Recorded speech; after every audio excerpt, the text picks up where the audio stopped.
Olá, pessoal. Acho que eu tenho que dar uma limpadinha aqui.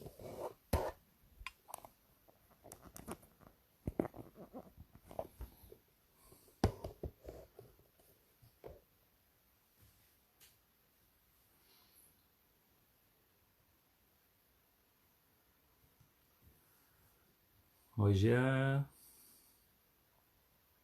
Jean. Sim. Deixa eu dando tchauzinho aí. Vamos ver aqui.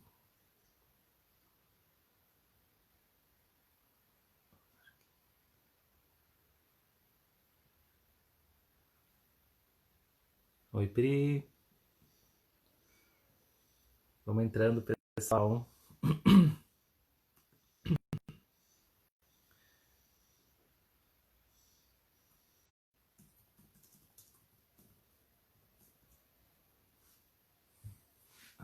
Isso.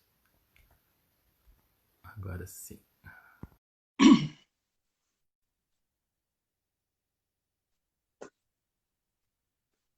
Pronto, a Sandra já está aparecendo aí com a gente. Bom dia, inconsciente! Bom dia, Sandra. Bom dia, inconsciente.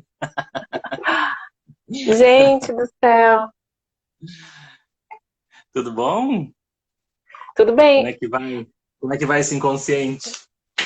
Muito Gente, só agitado? vocês para me fazerem trabalhar no dia do trabalho, né? Mas isso não é trabalho, isso é lazer, é Não, prazer. sim. Gente, então vamos lá, né? Bom Dia Inconsciente é um programa semanal que a gente está começando agora a fazer funcionar. Esse é o nosso segundo encontro, onde a proposta é a gente conversar um pouquinho sobre psicologia analítica, psicologia junguiana, e a ideia é sempre chamar um convidado diferente, independente de ser ou não um profissional da área. Nesse caso é a Sandra, né? A Sandra Coelho, além de uma super artista, super criativa, já escreveu livro, poesia, é um fenômeno. Ela também é psicóloga junguiana, né? A gente trabalha no mesmo consultório, a gente se diz sócio, né? Mas a gente é amigos também. E eu convidei a Sandra para a gente falar de um tema hoje que é os arquétipos, né? E como o arquétipo é um tema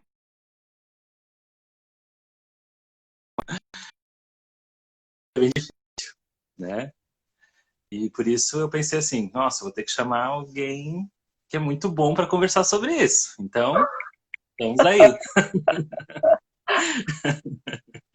né, Sandra? Algumas Sim. pessoas que tiveram no encontro passado gostaram bastante, vieram entrar em contato, né? Uma outra pessoa ainda falou sobre, de repente, a linguagem ser um pouco menos rebuscada. Então, gente, chama atenção aí quando tiver, de repente, falando técnico demais, sem querer, né, eu sempre me esforço para não ser, mas às vezes eu escorrego, vai dar uma faladinha aí, tá bom? E quem quiser fazer perguntas ou comentários, vai mandando aí embaixo que a gente vai lendo e no devido tempo a gente vai respondendo, tá? Então vamos lá, Sandra. Eu acho que a primeira grande questão, e ela sempre é a mais difícil para mim de responder quando alguém me pergunta, e aí eu vou perguntar para você e assim a gente vai se ajudar na resposta, como é que a gente poderia conceituar arquétipo? Então, Né? tá, antes de te falar, eu quero agradecer o convite teu, do Lote 84, da Luciana. Muito legal a ideia de vocês de fazer o Bom Dia Inconsciente. O próprio nome, né, do programa, Bom Dia Inconsciente, já é uma já é um poema, né? É uma saudação, né? É um convite, é uma saudação, né? Como se esse nome fosse, a gente estivesse indo ao encontro do inconsciente, levando luz, né? O dia, bom dia inconsciente, a gente levar luz para o inconsciente. Não que lá já não tenha muita luz, né? Mas é muito legal essa ideia. E, e essa ideia de ser de manhã, como um programa de rádio, né? Que antigamente se ouvia, assim. Achei muito, muito fofa a ideia e muito legal. E sim, eu também acho essa coisa do... eu não assisti ao vivo a live de vocês semana passada, mas eu assisti depois. E essa é a minha primeira live, eu tô debutando com vocês. Se eu fizer alguma coisa errada, vocês me avisem. Mas eu acho realmente que a psicologia analítica, especialmente a psicologia analítica, ela tem uma coisa muito hermética na fala, né? Sempre que a gente se refere, uma vez eu estava entrando num... Eu fui num seminário de psicologia analítica e eu entrei e a fala já tinha começado, assim.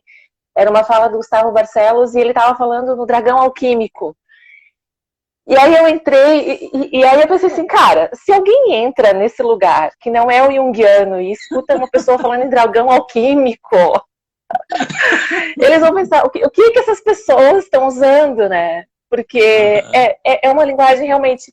A psicologia analítica em si, eu acho ela uma linguagem muito hermética, assim, né? De que, e claro, quem já estuda, quem já está envolvido com isso, é muito tranquilo de você conversar nesses termos.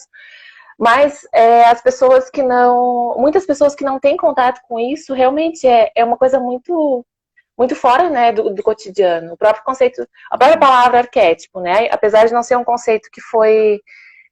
o Jung se apropriou desse conceito, já existia esse conceito antes, ele usa esse conceito e traz para a psicologia analítica. Mas também não é uma... A gente, apesar de usar isso, não é uma palavra comum, né? Arquétipos...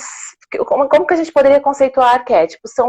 São padrões, são formas ou padrões que existem em toda a humanidade, desde sempre.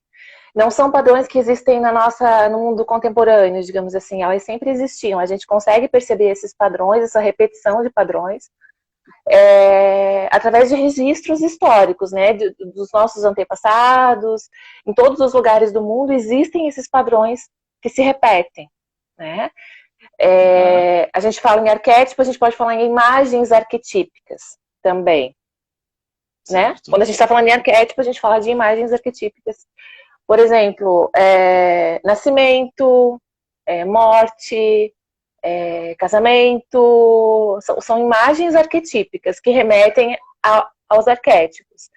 Então, nascimento. Então, todas as pessoas, todos os seres humanos nasceram, têm contato com o nascimento, também com a morte. Então, por exemplo, esses, né, arquetípicos, imagens que permeiam toda a humanidade, que se repetem, né? Uhum. Então, a gente está propondo aqui, né, Sandra, de que a gente tem, primeiro, dois conceitos já de cara dentro de um só. A gente tem o conceito de arquétipo como sendo um, e imagem arquetípica como sendo um segundo conceito, né? Um deriva do outro, não é isso? Sim. Então, a gente está propondo também, de alguma forma, que o Jung trazia algo de essencial na psique, né? De algum jeito. Como é que a gente poderia falar isso, talvez, assim, melhor, né? O que é esse algo de essencial, né? Porque, às vezes, a gente, inclusive, é uma das críticas que Jung recebe muito pelo acadêmico, né? Pelo academicismo, a ideia de que o fato de propor algo essencial seria, então, uma maneira de dizer que a teoria dele é mística. E não tem nada disso, na verdade, né? Quando a gente estuda a fundo o conceito de arquétipo. Vamos tentar falar um pouco sobre isso? Sim, sim. Mas outra coisa que para mim é muito difícil de falar também é quando a gente fala em arquétipo, acho muito difícil falar de arquétipo, não falar de imagens arquetípicas e não falar de complexo. Perfeito, né? isso é verdade. Porque se a gente for pensar assim... Diga, desculpa. Então são três já, né? A gente tem arquétipo, imagem e complexo. São três conceitos que são intimamente ligados, né? E que a gente precisa tentar desdobrar um pouquinho até para o pessoal que nos assiste assim entender de onde é que, como é que vai do arquétipo até a convivência dele diária com esse efeito, né? E então vamos lá, eu vou te ajudar um pouco nesse processo porque eu sei que é bem rebuscadinho. Imagina aquela imagem que o Jung traz, né, da personalidade como uma rede, né? Imagina uma rede de pesca, e essa rede de pesca, ela é cheia de pequenos nós, né? Uma rede de pesca, ela é cheia de pequenos nós. Esses nós, digamos assim, são os complexos, né? Que são muitos os complexos que formam que estão presentes na nossa personalidade. E o núcleo de cada complexo é um arquétipo, né? Todo complexo tem um núcleo arquetípico, digamos assim. O arquétipo, ele tem a ver com o inconsciente coletivo, né? São imagens arquetípicas que, primeiramente, estão no inconsciente coletivo. E como é que eu posso traduzir assim? Ó, eu vejo que o contato com o arquétipo, ele acontece através da experiência pessoal. Então, o contato com o arquétipo, de que maneira que eu, apesar de existirem semelhanças, né, lógico, entre todos os seres humanos, mas a pessoalidade do contato com os arquétipos, ela vem através da experiência pessoal. Como eu me relaciono com o arquétipo da criança, como eu me relaciono com o arquétipo do velho sábio, da morte, do trickster, enfim, né? A forma como eu me aproximo disso, ela vem através da experiência pessoal. Entendi. Não, então, a não rede seria a psique, né? Sim. A rede seria a psique humana nessa metáfora, os nós seriam os complexos e o núcleo do nós seria um arquétipo, né? Então, vamos lá. A gente tem algo extremamente abstrato, que seria o arquétipo, e tem algo extremamente concreto, que seria a vivência do arquétipo. Nesses meios, a gente tem dois outros itens, vamos dizer assim. Tem a imagem arquetípica e o complexo, né? Então, vamos lá. Vamos tentar conceituar um pouco assim para a gente tentar costurar essa rede junto. O arquétipo, ele vem de arqué, né? Que significa princípio, principal, e tipos, que vem de impressão ou marca. Então, seria a marca principal, a marca essencial, primeira que existe na psique humana, né? De algum jeito. Então, assim, o Jung, inclusive, liga muito mais até ao cérebro, às vezes, essa função arquetípica. Claro que ele vai além depois disso, mas de que forma, né? Assim como tem uma inscritura celular dizendo para a gente que a gente vai ter 2 braços, 2 pernas, né? Olhos, nariz e boca, existe também uma correspondência psíquica que diz que a gente vai ter uma possibilidade de se comportar como pai, mãe, criança, adolescente, olhar para o nascimento e a morte, né? O guerreiro, o xamã, ou seja, padrões possíveis de comportamento que parece já estar incrustado nessa psique, né? E que na vivência eles vão ser ou não alimentados, despertos, vão tomar uma cor a respeito disso conforme a época, né? Os xamãs indígenas eram de um jeito, nossos xamãs de hoje, apesar de a gente ter um mix bem legal na nossa humanidade, a gente tem os médicos, por exemplo, no Ocidente, como os xamãs, né? Talvez muito imbuídos de outros elementos, mas, né, são os curadores, que todo mundo reconhece em qualquer cultura. Como é que a gente reconhece os curadores em qualquer cultura? Como é que a gente reconhece os guerreiros em qualquer cultura, os filósofos em qualquer cultura, os pensadores, né, as parteiras, as mães, os pais, né, e assim por diante. É justamente esse elemento que se repete, como a Sandra mesmo disse, é que o Jung vai emprestar o termo de arquétipo e dar essa delimitação na linguagem, né? Dizer, olha, arquétipo então é isso. É esse algo psíquico que nos permite repetir e repetir, ou seja, manifestar e manifestar em nossa humanidade, né? Elementos muito similares, porém, né? E aí vem a questão, quando isto acontece, a gente já não está mais falando de arquétipo, a gente está falando já de uma imagem arquetípica. Porque o arquétipo é só a potência, é a possibilidade de. E quando ele já aconteceu, ele já é imagem arquetípica. E quando a gente fala de um indivíduo específico, como eu ou a Sandra, aí a gente já está falando do complexo, ou seja, muitos dessas imagens costuradas ao redor desse arquétipo formam o complexo, né? Então agora fica assim, esses são os nossos peixes que caem nas nossas redes, então, psíquicas, né, Sandra?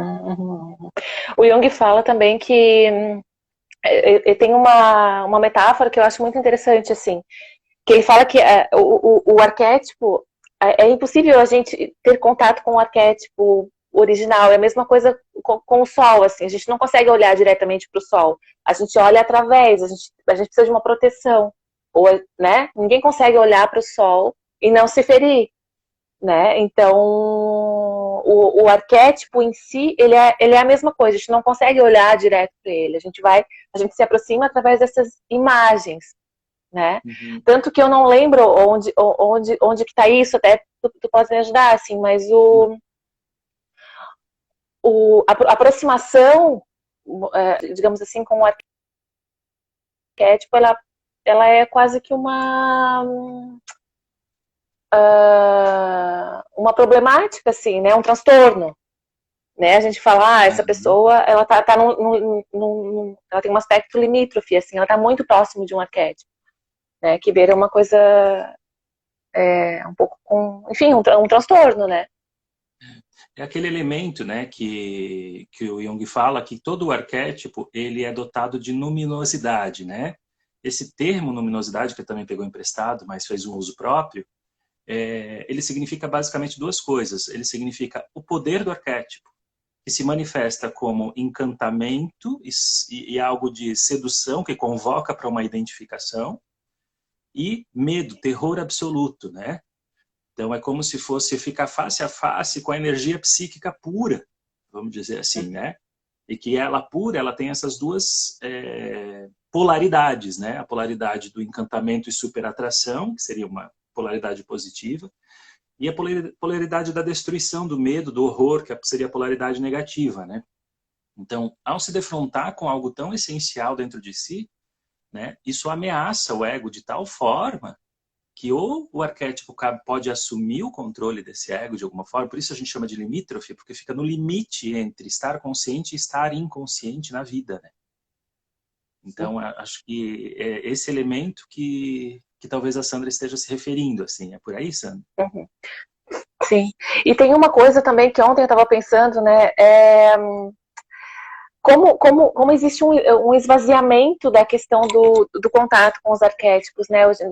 Um esvaziamento, um empobrecimento, assim, né? Que é uma ausência de ritualísticas, assim. Eu vejo os rituais de antigamente, vários rituais, né, que existiam em várias sociedades, como uma preparação, uma aproximação das pessoas em diversas etapas da vida para um contato com esse luminoso, né? Com o arquetípico. E o quanto a gente vive esse esvaziamento, né, do luminoso hoje em dia. E como isso tá projetado, né? A gente pode, inclusive, falar do momento que a gente está vivendo hoje, que para mim é um profundo retrato do quanto.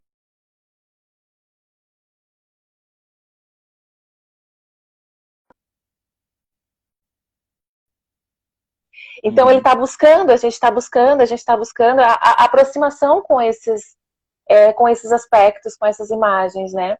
E eu acho que a ausência das ritualísticas faz com que a gente seja muito tomado por coisas muito fora da gente, né? Por exemplo, a gente pode a política, a religião,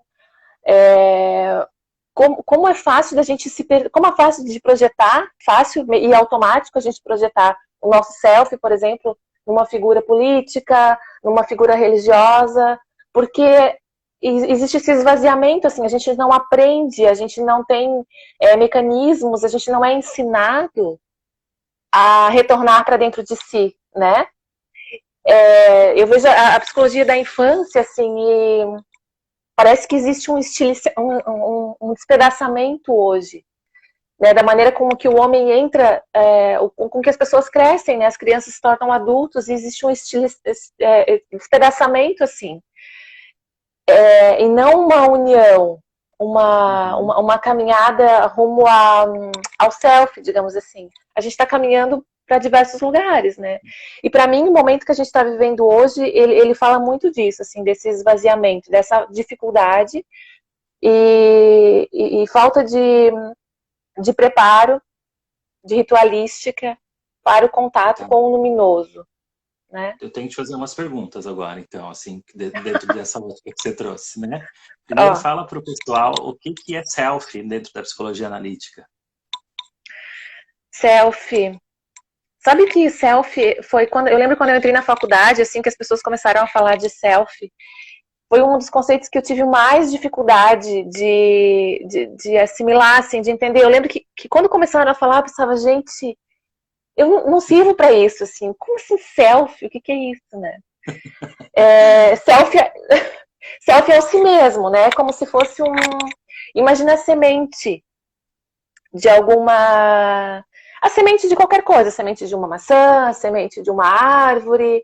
O Hillman traz a imagem da semente do carvalho como uma das coisas mais, uma das aproximações mais verdadeiras, né, com o self. Ele fala a semente de carvalho, ela já contém dentro de si todas as possibilidades que aquela árvore vai ter de poder existir ou não. Então, o self é como se fosse a nossa semente, a nossa origem, aquilo que está bem no centro do nosso eu, né? Uhum. Esse é o self, como se fosse algo da nossa, uma partezinha nossa, que é o todo, né? E que ela vai se expressando ao longo da vida. Ela tem uma potência de ir se expressando, né? Então, né, contribuindo com Uma a Sandra, semente. isso, o self, além de ser essa semente, a gente pode dizer que ele é o arquétipo da totalidade da psique, né? Ele é o arquétipo do centro, da organização psíquica, né? E ele é o que a gente poderia dizer como o nosso verdadeiro eu, na medida em que a gente consegue fazer o processo de amadurecimento ao encontro dele, né? Porque ele é tão grande que a gente não enxerga. É como a pulga montando um leão, né? Ela não sabe onde é que ela está. Ela tá num animal grandioso, mas ela nem sabe disso, né? Então seria a capacidade da gente, aos poucos, e no curso da vida, se dar conta de que o leão também é a gente, em uma certa medida, né? Isso não é para inflar, né? Não é nesse sentido, mas sim que a gente vive uma particularidade tão pequena da nossa vida, a nossa consciência ela é tão diminuta perto de tudo que a gente vive, né? E o self não, ele é como se fosse esse grande olho, né?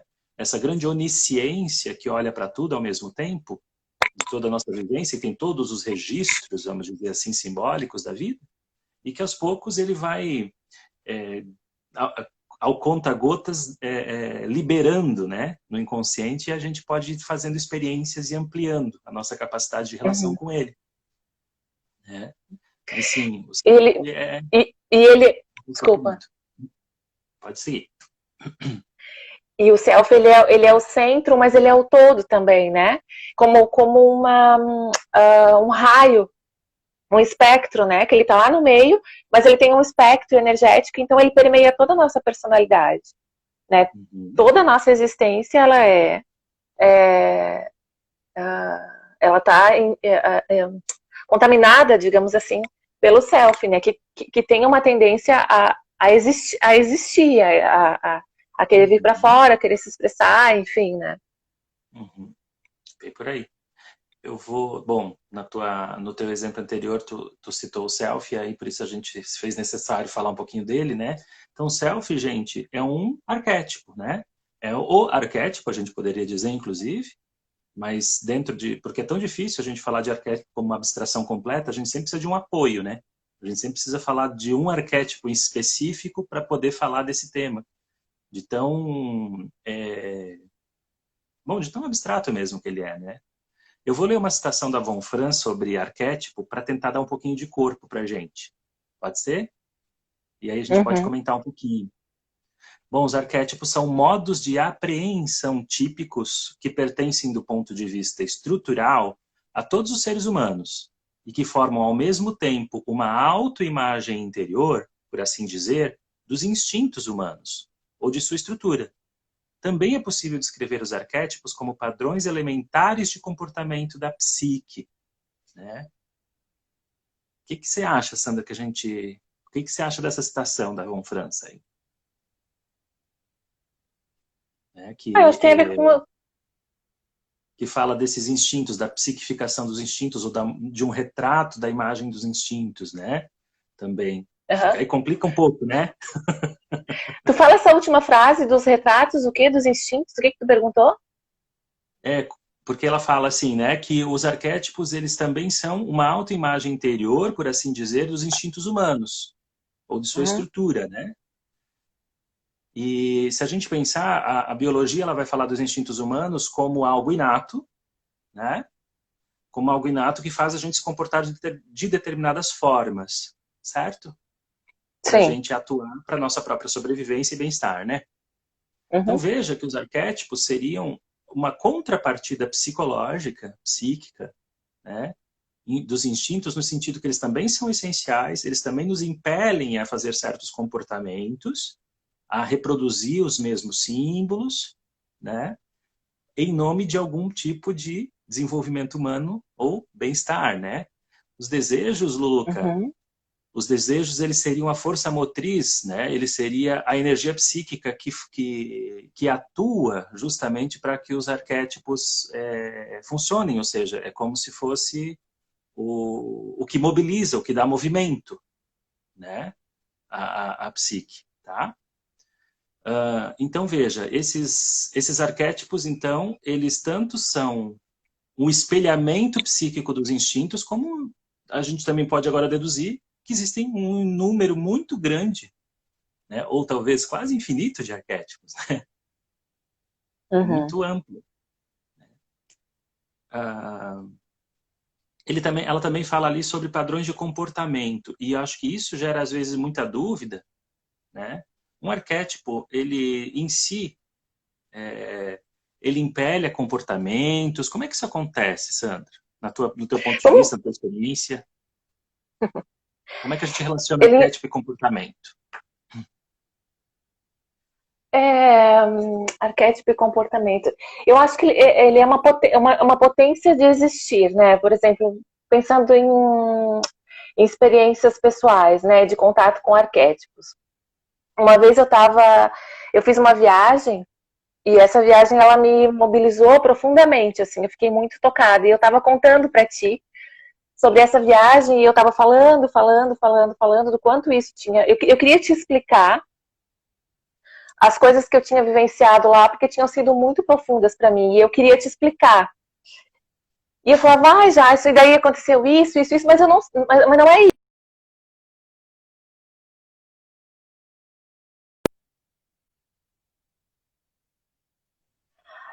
Né? Ai, Sim. travou para mim. Tá, voltou, né? Então, eu acho que o arquétipo, assim, vamos pensar que algumas coisas que acontecem na nossa vida, elas nos tomam, né? Por exemplo, eu quando vejo um casamento, por exemplo, eu não sou religiosa, não casei na igreja, nem pretendo, enfim, mas quando eu vou num casamento, por exemplo, invariavelmente eu choro. Quando eu entro numa igreja, quando eu entro em algum lugar muito grandioso, por exemplo, qualquer tipo de templo religioso, eu sou tomada por alguma coisa que eu não consigo explicar. Travou, né? Vocês estão me ouvindo? Né? Eu estou Então, eu ouvindo. acho que tá. Então, a morte, né? Por exemplo. Uhum.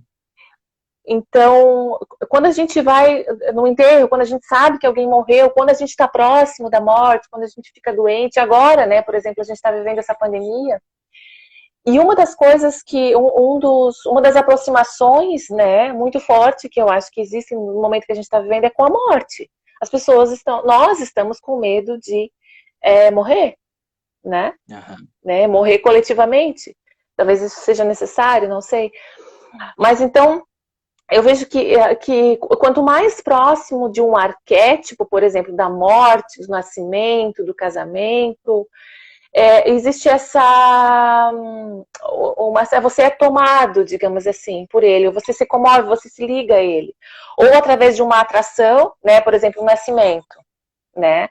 É muito, muito Uhum. lindo você ver um bebê, você ver um parto, você ver o relato de uma mãe, você ver uma grávida. A gente se comove com isso, né? A não ser que você tenha tido uma experiência traumática, sei lá.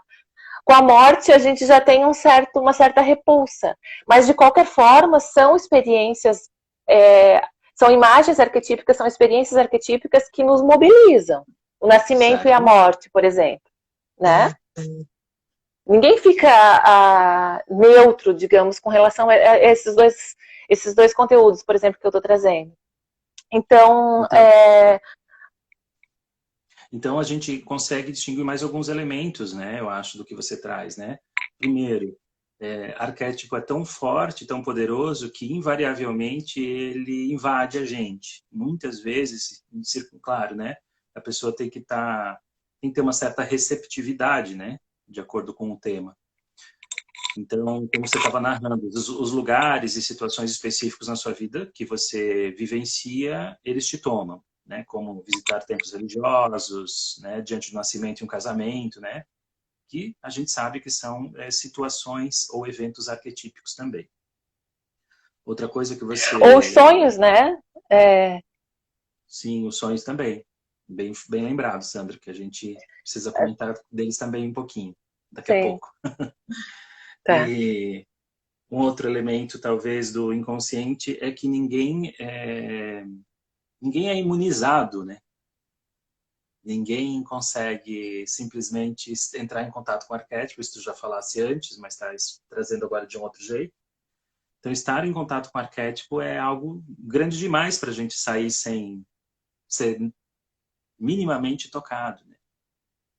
Então, também é uma experiência, é uma vivência. Uhum. Né, por exemplo, trazendo para a nossa prática, né, a gente como psicólogo, antes mesmo de uma pessoa chegar até a gente, né, antes mesmo de uma pessoa está querendo fazer terapia, ela está querendo fazer análise, então ela procura a gente. Procura qualquer psicólogo, digamos assim, né? Isso, sim. Qualquer analista, qualquer psicólogo, qualquer terapeuta, talvez. Essa pessoa que está procurando ajuda, ela já tem uma imagem dentro dela, arquetípica, do curador, né? Já existe essa formação, já existe dentro dela o desejo de acessar essa figura do curador, né? De uma pessoa que talvez possa ajudá-la no seu sofrimento. Então, quando ela chega pra gente, ela está mobilizada por isso, né? Por esse arquétipo. E a gente, né, como psicólogo, a própria escolha, né, a nossa própria escolha enquanto profissional, ela também é uma escolha por estar muito próximo do curador, né?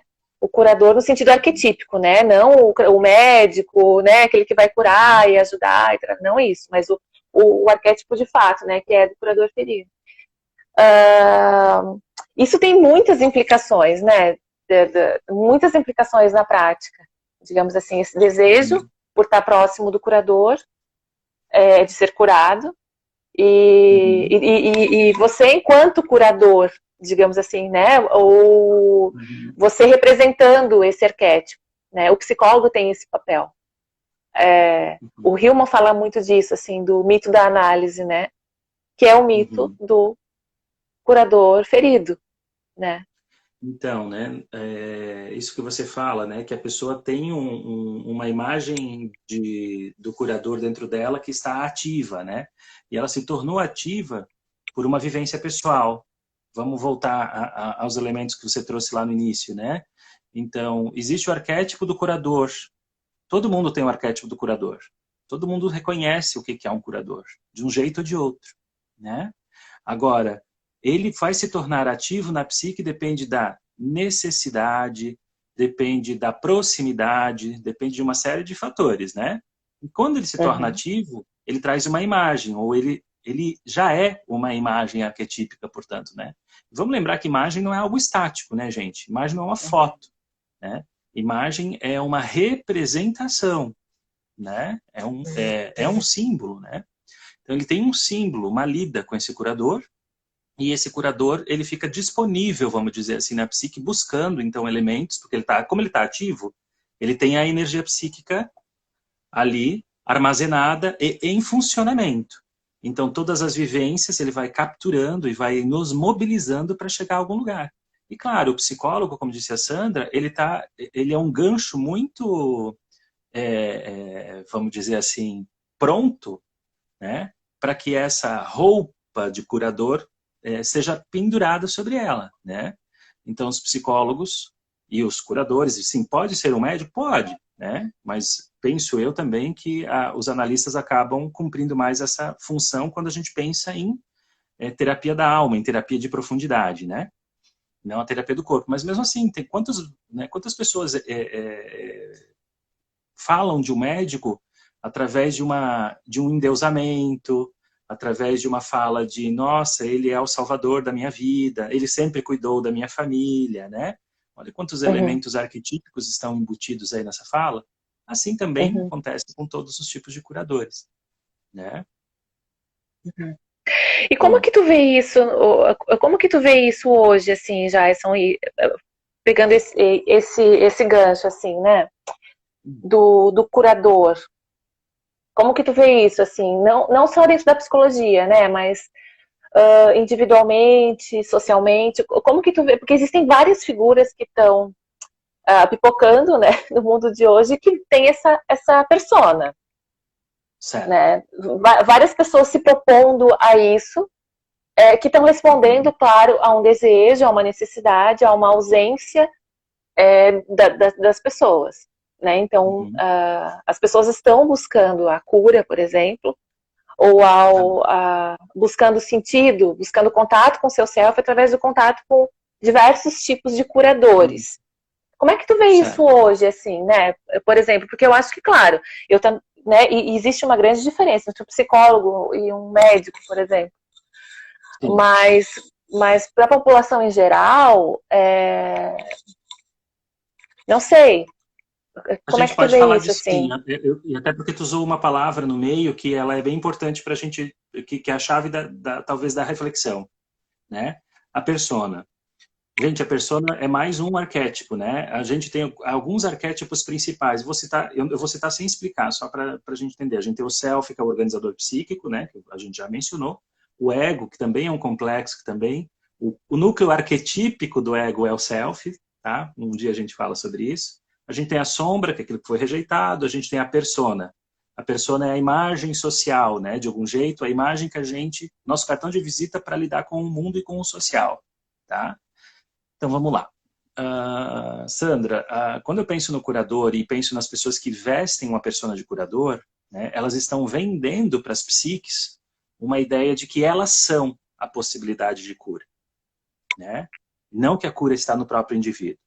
Eu acho que essa é a grande diferença entre um analista, por exemplo, né, e aquele que se torna, ou busca se tornar uma imagem real de cura, né? Então, assim, quando um terapeuta busca se tornar a imagem real de cura, ele está dizendo assim, eu sou a cura, não é você. Né? Então, nesse sentido, você tem que fazer algo, tudo que eu prescrever você tem que cumprir, porque senão, né, você não vai alcançar a sua cura.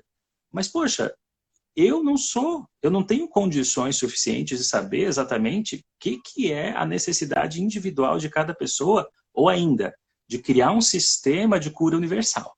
Né? Um método, os 10 passos da cura universal. A gente sabe que isso está fadado ao fracasso, né? E o analista, ele vai fazer o quê? Ele vai cuidar da imagem de cura que você traz, né? E te devolver ela mostrando como você pode se relacionar melhor com você mesmo, com o teu próprio curador. Através de, claro, através de uma série de elementos clínicos ali que vão acontecendo na análise, né?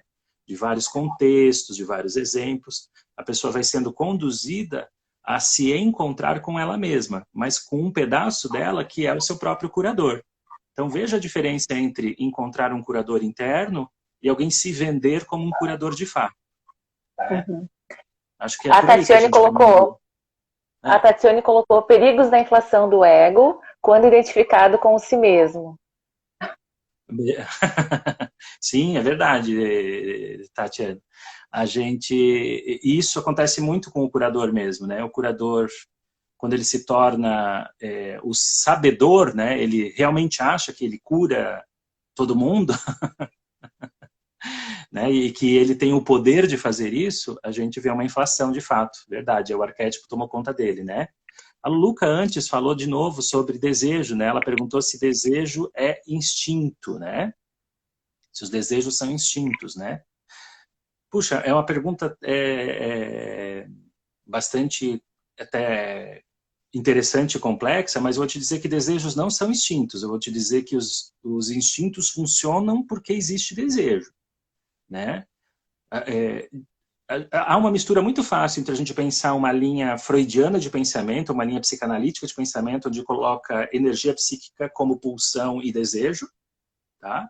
E o Jung, ele não faz essa qualificação. O Jung, ele fala de energia psíquica. A energia psíquica é a energia que movimenta a psique.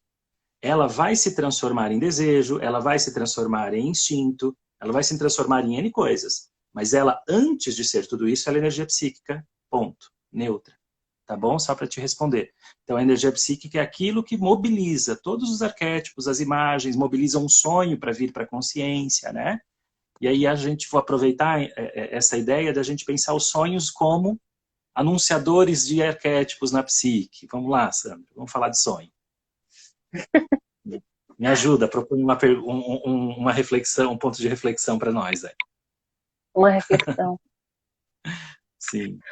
Uma das formas uma das formas, eu acho que da gente entrar em contato, da gente poder identificar individualmente a maneira com a qual a gente se relaciona com o arquétipo, com os arquétipos, é através dos sonhos, né? Eu acho que é a maneira mais fácil que tem da gente identificar como a gente vivencia isso, né?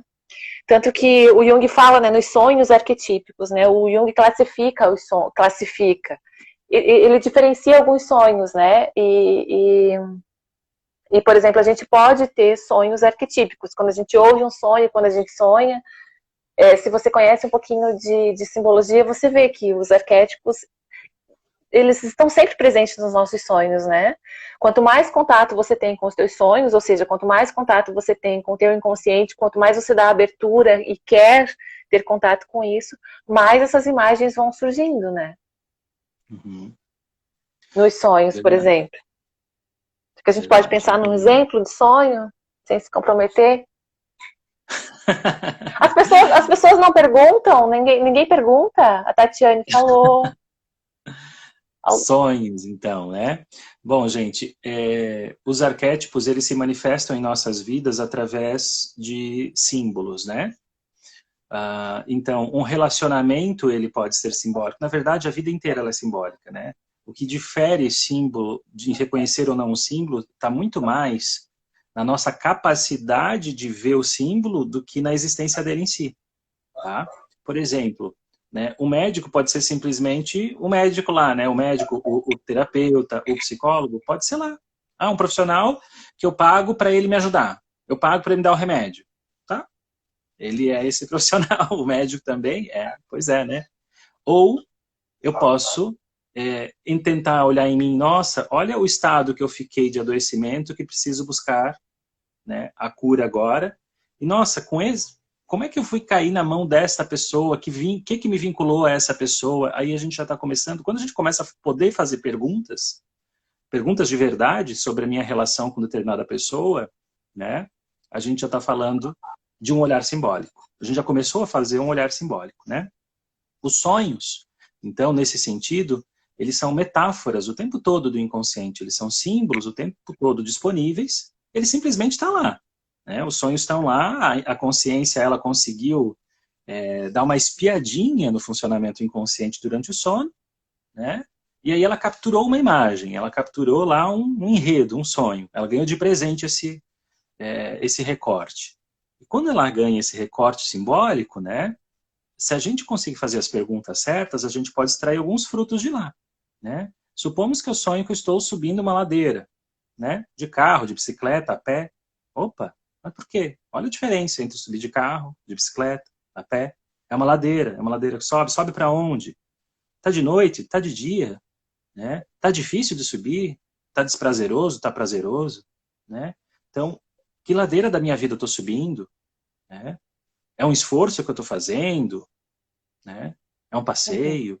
Então, o sonho vai nos dizer como é que o inconsciente está retratando o nosso jeito de viver a vida. É uma das possibilidades. E sim, ele é arquetípico, né? Subir uma ladeira. Né? O que é subir na vida? Né? A gente não fala descer. Isso. O que é descer, né? O que é... Que figura seu encontro, né? que é o dia, o que é a noite, que figuras eu encontro, isso mesmo, né? O que as pessoas estão me dizendo, né?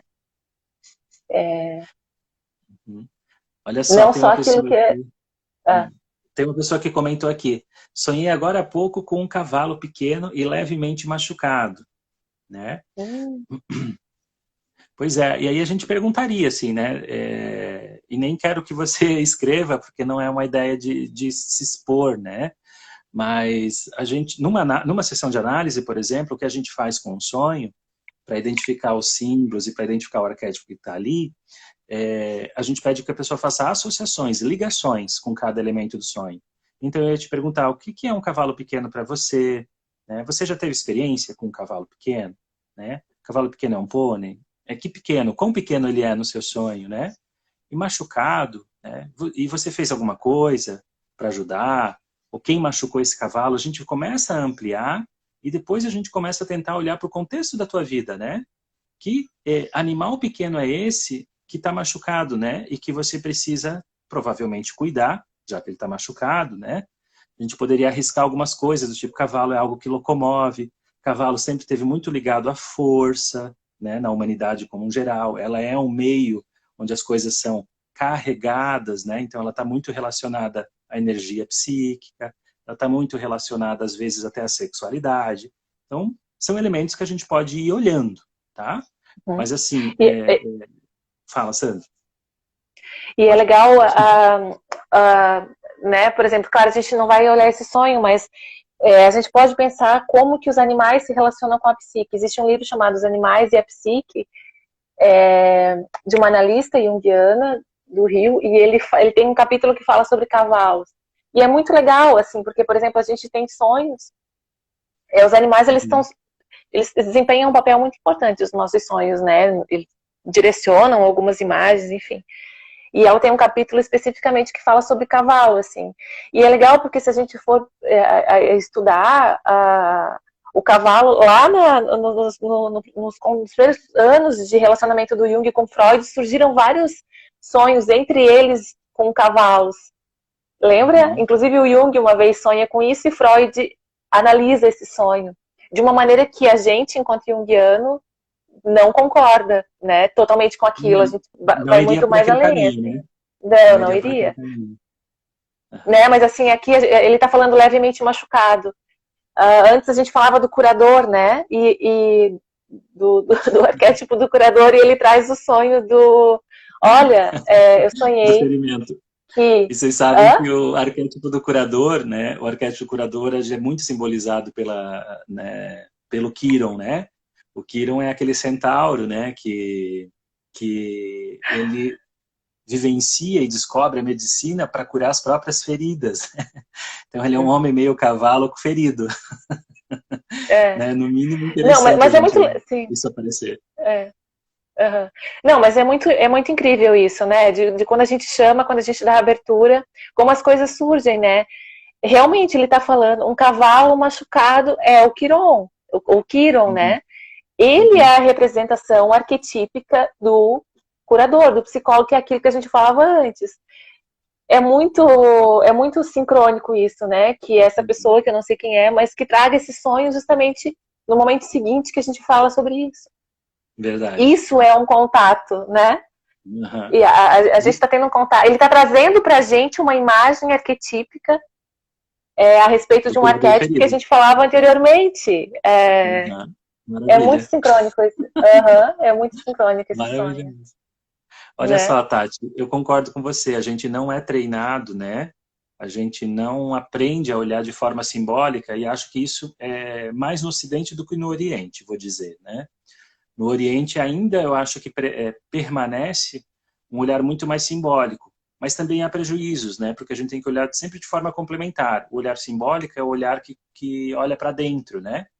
E o olhar concreto é aquele que olha para fora, né? Então, e ambos são importantes, né? Mas um não pode excluir o outro e um não pode ser mais valioso do que o outro, né? Eles devem coexistir. E aí entra, inclusive, né, um elemento muito importante, porque o arquétipo, a gente nunca vai poder falar o que ele é exatamente, né? a gente tem um termo, né? A gente tem quando a gente lida com imagens interiores, a gente tem uma regra. E a regra é como se, né? É como se fosse um cavalo pequeno ferido. É como se fosse, né, a subida de uma ladeira. É sempre um como se fosse. É como se fosse, é uma hipótese, é uma metáfora, é um convite a você não petrificar algo, né? O símbolo, ele necessariamente é uma impermanência, né? Ele quer dizer aquilo, mas não só aquilo. Né? Mas sabe que eu, cada vez mais, assim, depois de muito tempo, né, na psicologia, assim, cada vez mais a forma que eu me relaciono com as imagens da psique, com todas essas estruturas, né, que a gente claro, que a gente separa elas para poder compreender elas na totalidade, né? Semana passada foi sobre o inconsciente, hoje sobre como arquétipo, depois vai ser outras coisas. A gente separa elas para poder compreender a totalidade, porque é muito amplo, assim.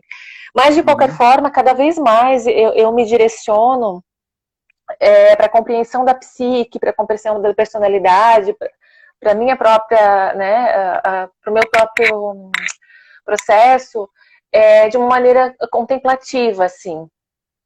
Como dentro do budismo eles falam assim, que o budismo ele é um barco que você pega para atravessar para ir de uma margem a outra. Você chega até a outra margem e você larga o barco, você não fica carregando o barco, né? Uhum. Com você, porque ele vai te atrapalhar.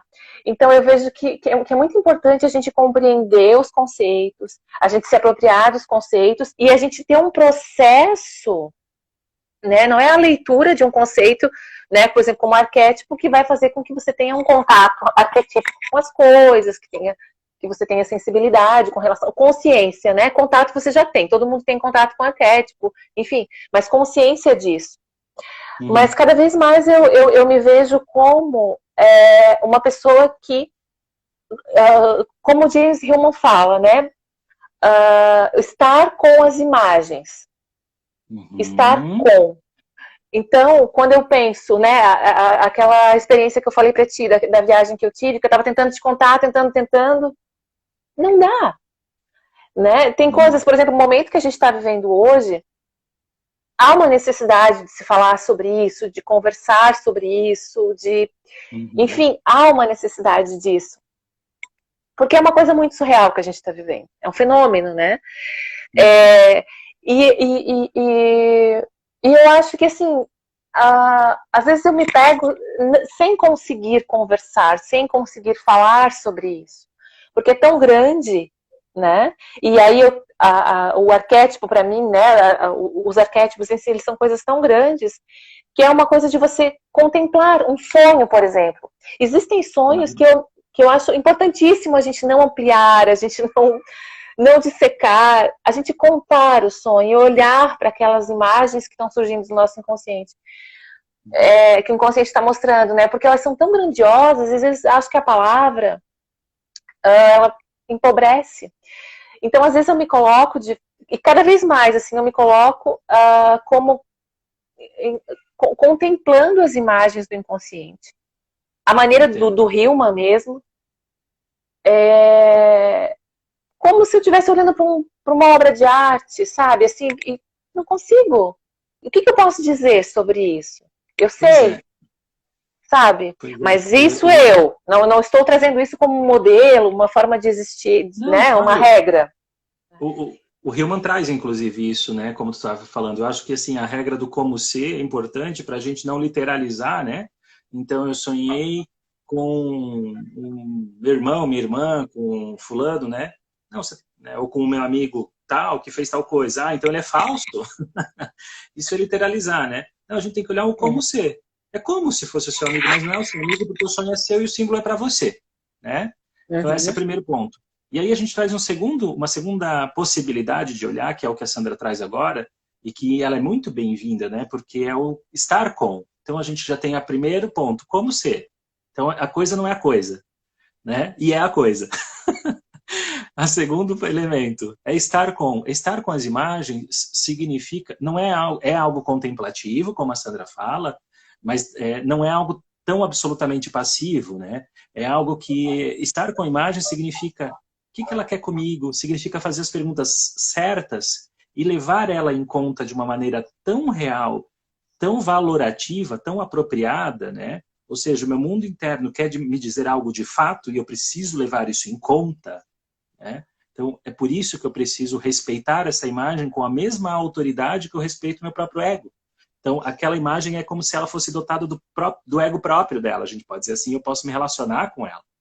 Então, o que a Sandra traz é estar com a imagem é o princípio da relação, e não do dissecamento, e não da análise, não é dar uma conceituada e jogar de fora, né? Como a casca da laranja, né? Não, é olhar para aquela imagem, agora ela veio para mim, o que será que ela quer comigo?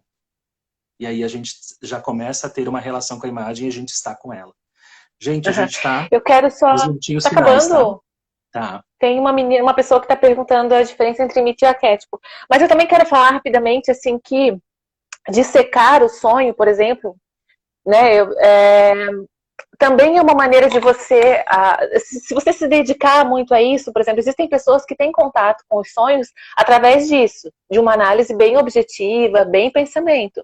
É uma maneira também de você chegar aos aspectos luminosos do sonho, do teu eu também. Eu começo de uma maneira racional, analítica, pensamento, e as palavras, aos pouquinhos, a análise, o pensamento, ele vai esvaziando. Se você permanecer nisso, se você tiver essa disciplina, aos pouquinhos as palavras elas vão diminuindo e você vai entrar em contato com esse luminoso, né? Então não é ruim também a gente, vamos analisar, ampliar o sonho, porque, mas isso não pode ser um fim, né? A gente tem que caminhar para esse lugar de contato com a imagem, onde às vezes não existe a palavra, né?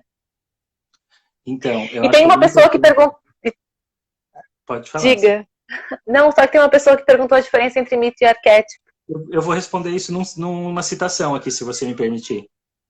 Que é claro. como eu gostaria até de encerrar a nossa live de hoje, assim. Claro, infelizmente tem que ser assim meio abrupto, porque a gente tem um tempo bem limitado, né? Primeiro quero dizer muito obrigado, pessoal que está aqui conosco, né? Assistindo e conversando conosco. E compartilhando suas próprias experiências e comentários. É muito, muito bom estar com vocês sempre. Bom Dia Inconsciente é exatamente, a Sandra falou de uma maneira muito legal, adorei, Sandra. É uma saudação mesmo ao inconsciente, né? É dizer para ele que a gente está aqui também em busca dele, né? Em busca de conhecer algo mais. Então é uma postura de reverência, sim, né? Obrigado, Sandra, por você ter topado essa. Imagina, né? Obrigada eu. E a gente vai se vendo todos os dias aqui, às 10 horas. Vou te pedir, Sandra, para tu postar o nome do livro, até a imagem da capa do livro dos animais, né? E marcar o lote ou algo assim. Porque uma pessoa que pediu para você repetir o nome do livro, quem sabe a autora, né? Gente, é chato ter que interromper assim, né? Mas eu gostaria de ler essa citação, que, de novo, é um conceito de arquétipo e responde lá no finalzinho, vai falar sobre mito. Olha só, é do Jung. Os arquétipos são formas típicas de comportamento que, ao se tornarem conscientes, assumem o aspecto de representações, como tudo que se torna conteúdo da consciência. Os arquétipos são anteriores à consciência e, provavelmente, são eles que formam os dominantes estruturais da psique em geral. Ele aparece ao mesmo tempo que a vida. Dei o nome de arquétipos a esses padrões, valendo-me de uma expressão de Santo Agostinho. Arquétipos significam tipos, impressão ou marca. Um agrupamento definido de caracteres arcaicos que informa esse significado, encerra motivos mitológicos, os quais surgem em forma pura nos contos de fada, nos mitos, nas lendas e no folclore, né? Então, sim, os mitos e arquétipos têm uma